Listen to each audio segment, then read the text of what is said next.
Apocalypse 6, versets 12 et 13.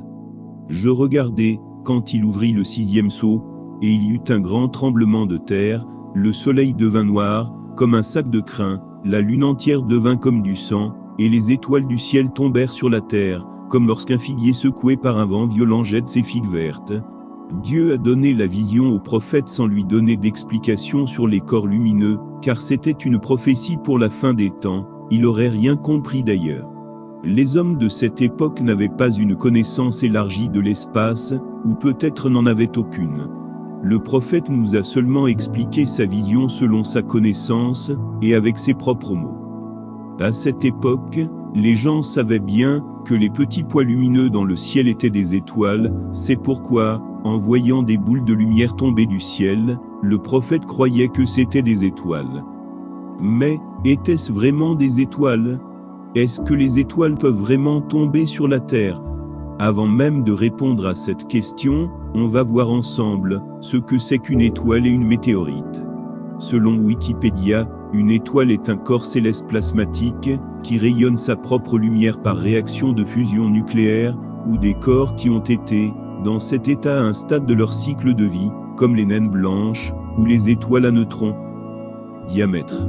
Comparativement à notre planète, 12 756 km de diamètre, les étoiles sont gigantesques. Le Soleil a un diamètre d'environ 1,5 million de kilomètres, et certaines étoiles, comme Antares ou Bételgeuse, ont un diamètre des centaines de fois supérieur à ce dernier. Donc la réponse à notre question est non. C'est quoi une météorite ? Toujours selon Wikipédia, une météorite est un objet solide d'origine extraterrestre qui, en traversant l'atmosphère terrestre, n'a pas perdu toute sa masse, et qui en a atteint la surface solide sans y être entièrement volatilisé lors de l'impact avec cette surface.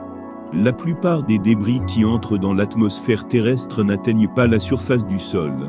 Ils se désintègrent plutôt lors du frottement avec les molécules de gaz présentes dans l'atmosphère. Cette désintégration engendre une forte quantité d'énergie qui se dégage en lumière. La matière que constituent ces débris s'illumine donc, en même temps que l'air autour d'elle. De plus, comme la vitesse des débris est très rapide, ils laissent derrière eux une traînée lumineuse. Donc, ce que le prophète a vu, c'était soit des météorites, soit des débris de satellites en train de tomber sur la Terre. Des débris de satellites ?